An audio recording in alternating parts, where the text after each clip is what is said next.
본문의 내용을 조금 살펴보면은 지금 어떤 상황이냐면 이스라엘하고 블레셋하고 전쟁이 일어났어요. 전쟁이 일어났습니다. 본문 4장 1절 이제 2절을 보니까 이스라엘은 나가서 블레셋 사람들과 싸우려고 에벤에셀 곁에 진을 쳤고, 에벤에셀이라는 곳에 진을 쳤고요. 블레셋 사람은 아벡이라는 곳에 진을 쳤어요. 이게 딱 마주보고 있는 곳입니다. 근데 2절에 보니까 이렇게 돼 있어요. 블레셋 사람이 이스라엘에 대하여 전열을 벌이니라. 그 둘이 싸우다가 어떻게 됐습니까? 이스라엘이 블레셋 사람들 앞에서 패하여 그들에게 전쟁에서 죽임을 당한 군사가 4,000명이었다. 여러분, 전쟁을 했는데 4,000명 죽었다라는 거는 굉장히 큰 손실을 입은 거예요. 상당히 큰 손실을 입은 겁니다. 그러니까 이스라엘 백성들이 지금 어쨌든 실패하고 전쟁에서 패배했잖아요. 손실을 입었잖아요. 문제가 발생했잖아요. 뼈아픈 패배를 당했잖아요. 진단을 하는 거예요. 돌아와가지고 이스라엘의 장로들, 리더십들이 머리를 맞대고 이 상황에 대해서 판단을 해보는 거예요. 도대체 왜 졌냐? 그러면 우리가 뭘 해야지만 전쟁에서 이길 수 있냐? 이렇게 생각을 한 거예요. 그리고 나름대로 처방을 내립니다. 우리 3절 말씀 우리 한번 같이 한번 읽겠습니다. 시작. 백성이 진영으로 돌아오매 이스라엘 장로들이 이르되 여호와께서 어찌하여 우리에게 오늘 블레셋 사람들 앞에 패하게 하셨는고? 여호와의 언약궤를 실로에서 우리에게로 가져다가 우리 중에 있게 하여 그곳으로 우리를 우리 원수들의 손에서 구원하게 하자 하니. 그러니까 나름대로 머리를 짜냈어요. 진단했어요. 그 원인이 뭡니까? 언약궤를 가지고 오면 되겠구나. 이게 언약궤가 없어서 졌구나. 그래서 언약궤를 실로에 있는 걸 가져오면 우리가 분명히 블레셋을 이길 수 있을 거다. 그래가지고 백성들이 실로에 사람을 보내가지고 언약궤를 가지고 오죠. 만군의, 모든 만군의 여호와의 언약궤를 가져왔어요. 그때 엘리 제사장이 그 두 아들 있죠. 홈리와 비느하스. 왜냐면 언약궤는 제사장이 메고 와야 되니까 그런 거예요. 그래서 제사장 아들 홈리와 비느하스, 그리고 두 사람이 언약궤를 가지고 글로 온 거예요. 왜 그랬을까? 제가 생각을 해보니까 나름대로 이제 시간을 거슬러서 예전에 어땠는지 생각해 본 거예요. 여러분, 옛날에 제사장이 언약궤를 메고 요단강을 건널 때 어떻게 됐죠? 요단강이 어떻게 됐습니까? 끊어졌어요. 이거 불가능한 건데 언약궤를 메고 요단강에 발을 딱 디즈니까 요단강이 딱 끊어져서 마른 땅을 건넌 거예요. 그리고 들어간 다음에 첫 성이 뭐죠? 여리고성이요. 야, 이거 진짜, 야, 이 성은 우리가 절대 함락할 수 없을 거야. 그런데 언약궤 메고 뺑뺑뺑뺑 순종하면서 돌았더니 어떻게 돼요? 여리고성이 무너진 거예요. 그러니까 그들이 뭘 생각한 겁니까? 언약궤를 가져오면 되겠구나. 이렇게 진단을 내린 거예요. 그런데 그 결과가 어땠냐? 그 처방의 결과가 어땠냐? 너무 심각한 결과를 가지고 옵니다. 우리 10절과 11절 우리 같이 읽겠습니다. 시작. 블레셋 사람들이 쳤더니 이스라엘이 패하여 각기 장막으로 도망하였고 사륙이 심히 커서 이스라엘 보병에 엎드러진 자가 3만 명이었으며 하나님의 궤는 빼앗겼고 엘리의 두 아들 홈리와 비느하스는 죽임을 당하였더라. 그 나름대로 가지고 오니까 뭐 사기는 충천하고 블레셋은 약간 긴장했는데 막상 싸워보니까 어떻게 된 거예요? 이스라엘이 처음에 4,000명 죽은 거는 아무것도 아닌 거예요. 여러분, 이 고대 전쟁에서, 전투에서 제가 3만 명이 죽었다 이렇게 되니까 이거는 거의 엄청난, 이게 손에 꼽을 만한 이 피해를 입은 전투가 되겠더라고요. 근데 3만 명 죽은 것뿐만 아니라 어떻게 되냐면 하나님의 궤도 빼앗겼고 지난번에 말씀드린 것처럼 제사장 홈리와 비느하스도 죽임을 당한 거예요.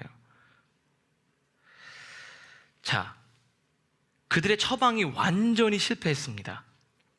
그럼 뭐가 잘못된 거죠? 진단이 잘못된 거죠. 또 왜 그랬는가? 자, 오늘 여러분이 나름대로 작년 한 해 우리는 새해를 잘 살아가기 위해서 나름대로 진단을 했잖아요. 그렇죠? 오늘 한번 여러분 돌아보실 수 있기를 바라요. 오늘 말씀을 통해서 나는 내 인생을 정말 제대로 진단하고 있는 건지, 2025년을 다르게 살아갈 수 있도록 내가 제대로 진단해서 처방을 내리고 있는 건지를 우리 함께 살펴보려고 합니다. 우리 첫 번째입니다. 한번 같이 읽겠습니다. 시작. 관계에서 시작하십시오. 지금 어떤 상황이 됐냐면 자기들이 원하는 것, 이스라엘 백성들이 내가 원하는 것을 얻기 위해서 하나님이 원하신 것을 놓쳐버렸어요. 그게 뭐냐? 관계의 회복이었어요. 자, 문제를 해결하는데 막 집중하다 보니까 진짜 중요한 본질적인 걸 놓쳤는데 그게 바로 뭐냐면 관계입니다. 관계를 놓쳐버린 거예요. 근데 나중에 보면 사무엘이 이것을 정확하게 파악했어요. 그러니까 영적인 리더가 그만큼 중요한 것 같아요. 사무엘은 정확하게 파악하고 진단을 내렸어요. 그리고 처방을 내려줍니다. 뒤에 사무엘상 7장에 보니까 이렇게 돼 있어요. 사무엘이 이스라엘 온 족속에게 말하여 이르되 만일 너희가 전심으로 여호와께 돌아오려거든 이방 신들과 아스타롯을 너희 중에서 제거하고 너의 마음을 여호와께로 향하여 그만을 섬기라. 그리하면 너희를 블레셋 사람의 손에서 건져내시리라. 뭐라 그러죠? 지금 처방을 내린 게 뭡니까? 이방 신상 섬기는 것을 다 정리하고 하나님과의 관계를 온전하게 세우라는 거예요. 이 바알과 아스타롯은 풍요의 신입니다. 바알은 남자 신을 상징하고 아스타롯은 여자 신을 상징해요. 이게 풍요와 다산을 상징합니다. 그래서 두 신이 같이 결합해서 풍요를 준다는 거예요. 그러니까 가나안에 있는 그 우상들은 아주 인간의 욕망을 자극하는 것과 동시에 굉장히 음란한 신들이었어요. 근데 그 세속적인 신을 이스라엘 백성들도 믿었다는 거죠. 근데 이게 되게 중요해요. 하나님을 버린 거냐? 그게 아니라 하나님을 섬기면서도 좀 부족한 것 같은 거예요. 그래서 바알과 아스타롯도 같이 섬긴 거예요. 하나님을 믿는데 야 이거 하면 잘 된다더라. 그래서 그것도 집에다가 가져다 놓은 거예요. 근데 지금 사무엘이 뭐라 그러냐면 그걸 다 갖다 버리자고 이 얘기를 하는 겁니다. 그리고 실행에 옮기죠. 이에 이스라엘 자손이 바알과 아스타롯을 제거하고 여호와만 섬기느니라. 그랬더니 어떻게 됐느냐? 진단과 처방을 정확하게 내리니까 어떻게 됐느냐? 사무엘상 7장 10절 11절 우리 같이 읽겠습니다. 시작. 사무엘이 번제를 드릴 때 블레셋 사람이 이스라엘과 싸우려고 가까이 오매 그날에 여호와께서 블레셋 사람에게 큰 우레를 발하여 그들을 어지럽게 하시니 그들이 이스라엘 앞에 패한지라. 이스라엘 사람들이 미스바에 나가서 블레셋 사람들을 추격하여 백갈 아래에 이르기까지 쳤더라. 지금 뭐라고 그랬죠? 진단을 정확하게 하고 정확한 처방을 내리니까 어떻게 됐습니까? 승리를 주셨어요. 여러분 잘 보세요. 이게 되게 중요한 겁니다. 내가 승리를 원할 때 그때는 안 주셨는데 하나님과의 관계가 정확하게 정립이 되니까 하나님은 승리를 주셨어요. 하나님과의 관계가 온전하게 회복되니까 그 본질적인 관계가 개선이 되니까 자기의 문제가 해결이 됐다 이 말입니다. 세상을 향하고 있던 이스라엘 백성들이 방향을 틀어서 하나님께 온전하게 향하니까 하나님이 그의 인생 가운데 승리를 주신 거예요. 제가 말씀을 준비하면서 이런 생각이 들어요. 목사님 그러면 언약궤 가지고 나간 게 잘못된 겁니까? 여러분 언약궤 가지고 전쟁터 나간 거 잘못된 건가요? 사실 언약궤를 가지고 나간 것 자체가 죄라고 볼 수는 없죠. 그게 나쁜 종교적 행위는 아닌 것 같습니다. 왜냐하면 여리고성을 무너뜨릴 때 언약궤를 메고 들어가잖아요. 그렇지 않습니까? 그리고 가나안 땅을 건널 때 언약궤가 맨 앞에 서서 나가잖아요. 그러니까 그것 자체가 나쁜 종교적 행위가 아니에요. 그런데 중요한 게 있습니다. 우리가 어떤 종교적 행위를 하지만 그 종교적 행위 안에는 반드시 담겨져야 할 게 있는데 그게 바로 뭐냐? 우리의 진실한 마음이에요. 그 마음이 빠진 겁니다. 하나님을 향한 존경과 사랑이 담기지 않으면 그 종교적 행위는 아무런 효과를 누리지 못하거나 아니면 더 큰 고통을 가지고 오는 거예요. 방향이 잘못되면은 똑같은 행동인데요. 그게 완전히 잘못된 것으로 여겨질 수가 있어요. 제가 예전에 읽었던 책인데요. 그 최인철 씨가 쓴 옛날에 좀 유행했던 건데 나를 바꾸는 심리학 프레임이라는 책이에요. 나를 바꾸는 심리학 프레임. 거기 한 가지 우화가 등장을 해요. 우화가 등장을 해요. 거기 두 사람이 예배를 드리러 가는 거예요. 형제가 친구인 것 같아요. 두 사람이 예배를 드리러 가는 중이었는데요. 한 사람이 다른 한 사람에게 물었어요. 이보게 자네는 기도 중에 담배를 피워도 된다고 생각하나? 이렇게 얘기한 거예요.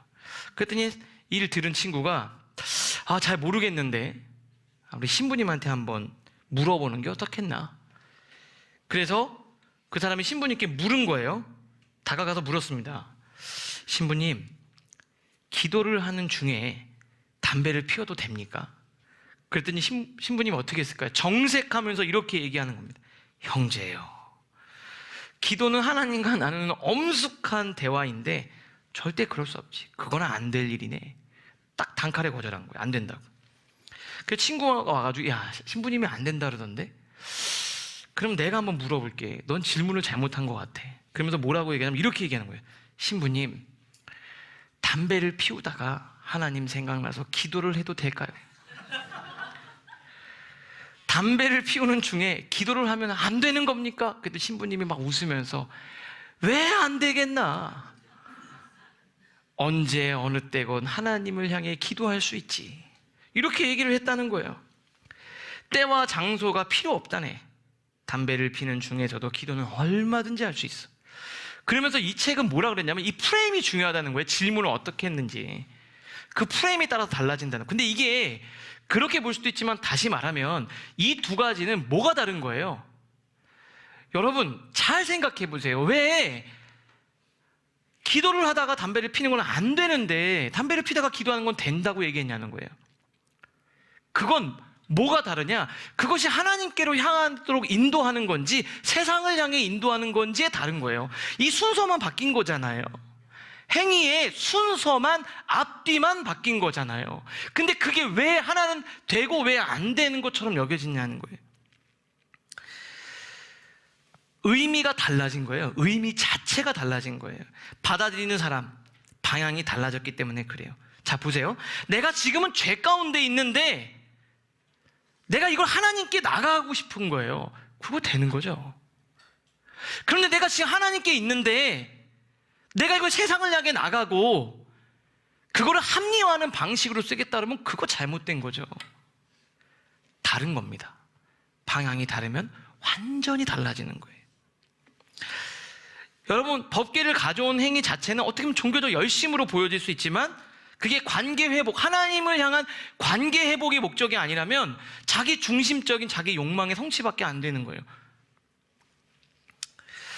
저는 우리 라이프처치 모든 성도님들의 올 한 해 하나님을 향한 열심의 행위가 다 하나님을 향할 수 있기를 주님의 이름으로 축복합니다. 하나님을 향하면서 하나님과의 관계가 더 깊어지는 거죠. 여러분 한번 진단을 한번 내려보세요. 여러분 인생에 어려움과 고난이 올 때 첫 번째, 이건 다 진리예요. 관계부터 점검하세요. 그게 하나님과든 그 누구와든. 자, 두 번째입니다. 우리 한번 같이 읽겠습니다. 더 중요해요. 시작. 그 중요한 한 가지를 아주 잘 해내십시오. 이게 제가 이렇게 썼어요. 그 중요한 한 가지를 어떻게 하라는 거죠? 잘도 아니고 어떻게 해요? 아주 잘 하시라 이 말입니다. 이게 중요한 거예요. 우리가 보통 인지하고 있어요. 잘 알고 있는 내용인데요. 정말 알면서도 정말 많이 범하는 실수가 있어요. 그게 바로 뭐냐면 급한 거 하다가 중요한 것을 잘 못하는 거예요. 그러니까 어떤 일이 문제가 딱 발생하면 너무 다급해가지고 갑자기 그 문제가 가장 중요한 1순위로 올라와 버려요. 그러면서 그거 막 하다가 진짜 중요한 거를 제대로 못하는 거예요. 지금 이스라엘에 딱 전쟁을 하고 나서 4천 명이 죽고 나니까 어떻게 돼요? 지금 이 문제가 제일 중요한 것처럼 여기는 거예요. 그래서 제사장도 모두 일단 전쟁에서 승리하는 게 중요한 거죠. 그래서 백성들이 법궤 가져오라고 하니까 제사장이 안 됩니다. 이거부터 해야 됩니다. 말해야 되는데 자기도 그게 제일 중요한 줄 알고 막 이렇게 정신없이 들고 가다가 다 진 거예요. 자, 여러분 오늘 되게 중요한 얘기 여러분들과 좀 나누려고 하는데, 인생에서 정말 중요한 거 많죠. 공부해야 되고 일해야 되고 돈도 벌어야 되고, 그러다가 정말 진짜 중요한 거, 여러분 그거 놓치고 있지는 않은지 꼭 점검해 보셔야 돼요. 여러분 그 신앙, 삶, 여러분 하나님과의 관계, 그게 다 깨져버리면 아무 소용이 없어요. 그런데 제가 말씀드릴게요. 그 중요한 그 one thing, 그거를 잘하면 여러분이 생각하는 것보다 나머지 일들이 쉬워질 거예요. 근데 이게 우리 삶에서도 마찬가지인 것 같아요. 우리 삶에 조금 더 좁혀가지고 우리의 삶의 현장으로 좀 가져와 볼게요. 여러분 가정 안에도 부부들 계시잖아요. 가족들이 있고요. 그럼 어디다 노력을 쏟으세요? 어디다 노력을 쏟으세요? 잘 지내려고. 말을 좀 조심하는, 거슬리지 않은 말을 하려고 노력을 많이. 돼요? 안 돼요? 잘 안 됩니다. 언젠간 실수하게 돼 있어요, 금방. 그럼 뭐라 그러죠? 이거 봐, 노력해봐야 아무 의미 없어, 이렇게 되는 거예요. 싫어하는 걸 하지 말자. 다 좋다, 이 말입니다. 제가 볼 때는 다 좋다. 근데 왜 그러냐면 에너지 80에 쏟아가지고 20% 효과를 거두고 있는 거예요. 그러면 뭘 해야 돼요? 20%의 에너지를 써서 80%를 가져오는 그 본질적인 관계, 거슬리는 말을 하지 않는 것보다 더 중요한 게 있어요. 사랑한다는 말을 많이 하셔야 된다고요. 표정이 되게 어두우신데, 아 진짜 못할 것 같습니다, 목사님. 여러분 그게 정말 중요한 거예요. 그냥 화 안 내려고 노력하는 거, 그거는 되게 어려워요. 그러니까 더 중요한 게 뭐예요? 보고 화를 안 내는 것보다 더 중요한 게 뭐예요? 보고 웃어주는 거예요. 그거 계속 잘 해주면 나중에 어떻게 된다고요? 나머지는 쉬워지거나 아니면 아예 할 필요도 없어지는 거죠. 그럼 여러분들은 지금 뭘 생각하고 있는지 여러분 한번 생각해 보세요. 데이트도 하고 손도 잡고 맛있는 거 먹자고 얘기하고, 그게 정말 중요한 거 아닐까요? 돈 많이 벌어다 주면 부부 사이가 좋아질까요? 그렇죠. 사실은 좋아집니다. 여기 보니까 목사님 뭐 백 사주고 다 좋아요. 근데 잘 보세요. 조금 더, 근데 여러분 돈 벌고, 여러분 돈 많이 버는 거 여러분이 다 컨트롤할 수 있으세요? 제가 물어볼게요. 이렇게 변수가 많은 세상에 여러분 다 원하는 만큼 경제적으로 잘할 자신 있으세요? 근데 할 수 있는 건 하실 수 있잖아요. 하나님이 우리에게 다 주신 거예요. 여러분은 노력을 안 하는 게 아닙니다. 노력을 안 하는 게 아니고요. 뭐 이스라엘 백성들이 노력을 안 한 겁니까? 힘들게 그 법궤 가져온 거 아니에요. 근데 중요한 것을 잘 못해서 문제가 생긴 거예요. 힘을 안 쓴 게 아니에요. 여러분 다 노력하시고 힘쓰고 애쓴 거 다 알겠어요. 근데 더 중요한 게 있습니다. 제일 중요한 그거를 잘 못했기 때문에 그런 거예요. 우리 정말 그 중요한 그 한 가지를 가장 잘하는 교회가 될 수 있기를 바라요. 저도 말씀을 준비하면서 그런 생각이 들었어요. 우리 교회에 필요한 것들도 있죠. 막 이제 예배를 드리면 공간도 그렇고, 여름에는 막 라이프가 돼야 되면 막 덥고 여러 가지가 많이 있는데요, 전 그런 생각이 드는 거예요. 하나님 앞에 예배를 드리는 그 원띵, 그걸 잘하면 나머지는 다 하나님 해결해 주신. 저 기도했어요. 하나님, 그거 제일 잘하는 제가 되게 해주세요. 정말 매 순간 말씀을 준비하면서 어떻게 가장 하나님의 은혜를 잘 전할 수 있을까, 그거에 집중하는 제가 되게 해주세요. 그러면 나머지는 하나님이 다 해주시는 거예요. 자, 마지막 세 번째입니다. 우리 한번 같이 읽겠습니다. 시작. 우연이라고 생각하지 마십시오. 블레셋에게 법궤를 빼앗겼잖아요. 뒤에 스토리인데 상당히 재밌는 내용이 나와요. 블레셋이 법궤를 가져다가 자기 그 아스돗이라는 도시에 다곤 신상 앞에다 그걸 딱 둔 거예요. 수집을 한 거죠. 다곤 신상 앞에다가. 왜냐면 자기 신상이 있고 그 발 밑에다가 법궤를 갖다 놓은 거예요. 그런데 굉장히 깨름칙하고 불쾌한 일이 벌어집니다. 그게 바로 뭐냐면, 아침에 일어나서 딱 가니까 다곤 신상이 꼬꾸라져 가지고 법궤 앞에 탁 엎드러져 있는 거예요. 사무엘상 5장 3절에 보니까 다곤이 여호와의 궤 앞에 엎드려져 얼굴이 땅에 닿은지라. 신상이 팍 쓰러져가지고 법궤 앞에 그냥 절하듯이 엎드려져 있는 거예요. 이게 무슨 일이야? 그래서 사람들이 그 신상을 갖다가 다시 세워놨어요. 그리고 그 다음날 갔더니 어떻게 돼요? 이튿날 아침에 일찍 한번 가서 봤더니 다곤이 여호와의 궤 앞에 또 쓰러졌는데 이번에 어떻게 돼요? 목이 딱 끊어지고 팔 다리가 끊어져가지고 어떻게 된 거예요? 몸뚱아리만 있는 거예요. 너무 섬뜩하죠? 그러니까 이 사람들이 막 되게 무서운 거예요. 근데 거기서 끝난 게 아니라 그 아스돗이라는 도시에 엄청나게 심한 전염병이 막 돌기 시작합니다. 심각한 독종 때문에 사람들이 너무 괴로워하는 거예요. 6절 말씀 보니까 여호와의 손이 아스돗 사람에게 엄중히 더하사 독한 종기의 재앙으로 아스돗과 그 지역을 쳐서 망하게 하니, 아스돗, 그 법궤가 있는 아스돗이 그냥 난리가 난 거예요. 막 전염병 때문에. 그 사람들이 어떻게 하냐면 안 되겠다 하고 7절에 보면 어떻게 되냐면 이스라엘 신의 궤를 우리와 함께 있지 못하게 할지라 그의 손이 우리와 우리 신 다곤을 신다 하고, 8절에 보니까 어떻게 되냐면 이스라엘 신의 궤를 어디로 옮겨요? 가드라는 옆에 도시로 옮겨버려야, 저쪽으로 옮겨버려. 그러면 어떻게 됐냐? 그 가드라는 곳에 옮겨간 다음에 그 가드라는 도시에 독종이 나서 난리가 되는 거야.